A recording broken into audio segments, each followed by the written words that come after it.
નમસ્કાર મિત્રો, દેશ દુનિયાના તાજા મોટા સમાચારમાં આપનું સ્વાગત છે. આજના તાજા સમાચાર મેળવવા માટે વિડીયોને અંત સુધી જોતા રહો અને આવા જ દરરોજના સમાચાર મેળવવા માટે વિડીયોને એક લાઈક કરી ચેનલને સબસ્ક્રાઇબ કરવાનું ના ભૂલતા. અંબાલાલ પટેલની આગાહી એટલે કે મિત્રો હવામાન નિષ્ણાત અંબાલાલ પટેલે વરસાદને લઈને આગાહી સામે આવી છે, જેમાં તેમણે કહ્યું છે કે રાજ્યમાં આગામી 48 કલાક વરસાદનું જોર રહેશે અને 2 દિવસ બાદ રાજ્યમાં વરસાદની ગતિ છે તે ધીમી પડશે. તો બીજી તરફ ઉત્તર ગુજરાત અને મધ્ય ગુજરાતમાં ભારે વરસાદની આગાહી કરવામાં આવી છે. બનાસકાંઠા અને સાબરકાંઠા નદીની પૂર આવે તેવી શક્યતાઓ પણ રહેલી છે. મિત્રો, ગુજરાતમાં હાલ 4 વરસાદની સિસ્ટમ છે તે સક્રિય થઈ છે. Low pressure upper air circulation અને ટ્રફ લાઇન પસાર થતા રાજ્યમાં વરસાદની આગાહી કરવામાં આવી છે. પોર્ટર ઉપર એલસીનું 3નું સિગ્નલ જાહેર કરાયું છે. નવરાત્રીમાં ગરમી સાથે વરસાદનો માહોલ રહેશે અને છઠ્ઠા નોરથી દશેરા સુધી વરસાદના ઝાપટા પડી શકે છે.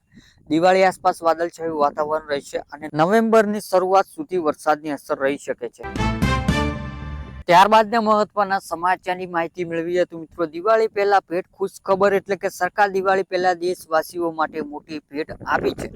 જે રોજાજી ઘરગથ્થુ વસ્તુઓને લઈને કાર અને બાઇક પર લાગુ જીએસટી ઘટાડી દેવામાં આવ્યો છે. 3 સપ્ટેમ્બરના રોજ યોજાયેલ જીએસટી કાઉન્સિલની બેઠકમાં 4ના બદલે ફક્ત 2 જીએસટી લેબ રાખવામાં આવ્યા છે, જેમાં 5% અને 18% છે, જ્યારે 12% અને 28% દૂર કરવામાં આવે છે. આ પછી તેલ, સાબુ, શેમ્પુ, દૂધ, માખણથી ઘી લઈને ટીવી, ફ્રીજ, એસી સહિતના તમામ માલનો સ્લેબ ફેરફાર થયો છે, જેના કારણે તેમને પરનો ટેક્સ ઘટ્યો છે અને નવા દર 22 સપ્ટેમ્બર 2025 થી લાગુ થવા જઈ રહ્યા છે.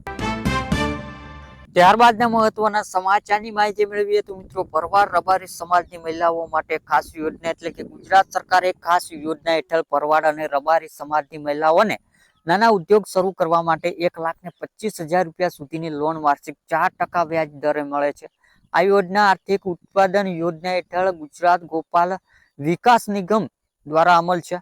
ઉદ્દેશ મહિલાઓને સ્વનિર્ભર બનાવવા અને રોજગારી સુવર્ણ અવસર પૂરા પાડવાનો છે. ત્યારબાદના મહત્વના સમાચારની માહિતી મેળવીએ તો મિત્રો, રેશન કાર્ડ ધારકો ધ્યાન આપે એટલે કે સરકાર દેશભરમાંથી 5.8 કરોડ નકલી રેશન કાર્ડ છે તે રદ કર્યા છે. ઘણા રેશન કાર્ડ ધારકોનું તેમનું ઈ-કેવાયસી નહોતું કરાવ્યું. ઘણા લોકોને નકલી રેશન કાર્ડથી બનાવીને સરકારની યોજના લાભ લેતા હતા. તે તમામ રેશન કાર્ડ ધારકોનું ઈ-કેવાયસી કરાવવું જરૂરી છે. કેન્દ્ર સરકાર આપી માહિતી જણાવી છે તે મુજબ પીડીએસ સિસ્ટમ ઘણા ફેરફાર સાથે સુધારો કરીને આધાર દ્વારા અને ડિજિટલાઇઝથી ઈ-કેવાયસી વેરિફિકેશન કરીને કુલ 5.8 કરોડ નકલી રેશન કાર્ડ રદ કર્યા છે. 20.4 કરોડ રેશન ડિજિટલ થયા છે. 98.7% લાભાર્થીઓને ઓળખ બાયોટ્રિક દ્વારા ચકાસવામાં આવી છે.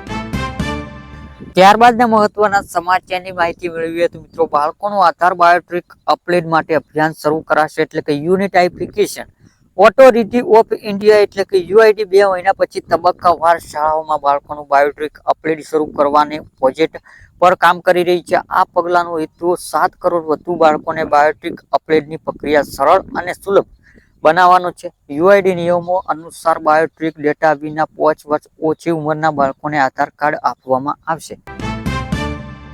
ત્યારબાદના મહત્વના સમાચારની માહિતી મેળવીએ તો મિત્રો, દિવાળી પહેલા પેટ્રોલ થશે સસ્તું એટલે કે જીએસટી બેઠકમાં કરવામાં આવી હતી, પરંતુ લોકોને લાંબા સમય સુધી ચાલી આવતી માગણી ફરી એકવાર અગવડમાં આવી છે. પેટ્રોલ અને ડીઝલ વિશે વાત કરી રહ્યા છીએ, જેના માટે જીએસટી દાયરામાં લાવવાની લાંબા સમયથી માંગ કરવામાં આવી રહી હતી, પરંતુ આ વખત ફરીથી તેલ જીએસટી દાયરામાં ભંડાર રહ્યો છે.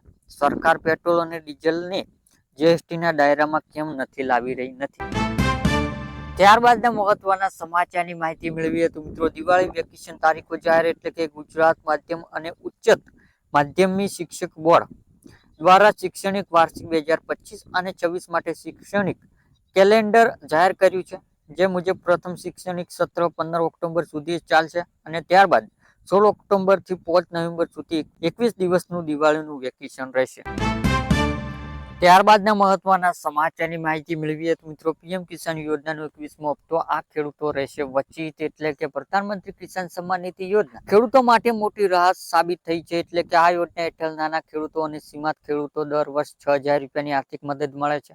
આ રકમ 3 હપ્તા આપવામાં આવે છે એટલે કે દર 4 મહિને પર 2,000 રૂપિયા ખાતામાં આવે છે. હવે સરકાર 21મો હપ્તો છે તે જાહેર કરવાની છે, પરંતુ બધા ખેડૂતો તેનો લાભ મળશે નહીં. ઘણા ખેડૂતોને હપ્તો અટકાઈ શકે છે, કારણ કે કોઈ ઈ-કેવાયસી પૂરી નથી કરી, કોઈને રજીસ્ટ્રેશન સમય ખોટી જાણકારી આવી છે તો કેટલાક ખેડૂતો એવા છે કે આ માપદંડોમાં આવતા નથી. ખાસ કરીને આવકવેરા ભરતા ખેડૂતોને સરકાર કર્મચારી ઉચ્ચ પેન્શન મેળવનાર અને મોટા જમીન માલિકો આ યોજના બહાર છે. સરકાર સ્પષ્ટ કર્યું છે કે પાત્ર અને દસ્તાવેજ પૂર્ણ થયા પછી રકમ ખાતામાં જમા કરવામાં આવશે. આવી સ્થિતિમાં ખેડૂતોને જરૂરી દસ્તાવેજ અપલોડ કરવા જોઈએ જેથી તેઓ 2000 પોતાના અધિકાર ગુમાવે નહીં. ચાલો જાણીએ કે ત્યારબાદના મહત્વના સમાચારની માહિતી મેળવીએ તો મિત્રો, સરકાર મોટી ભેટ આ રાજ્યની મહિલાઓના ખાતામાં આપશે 10,000 રૂપિયા. એટલે કે દેશમાં મહિલાઓને આર્થિક રીતે સશક્ત બનાવવા માટે કેન્દ્ર સરકાર સમેતર ઘણી યોજના ચલાવી છે. આમ તો નાણાકીય સહાય, રોજગારી અને સુરક્ષા સંબંધિત સુવિધાઓ સમાવેશ થાય છે.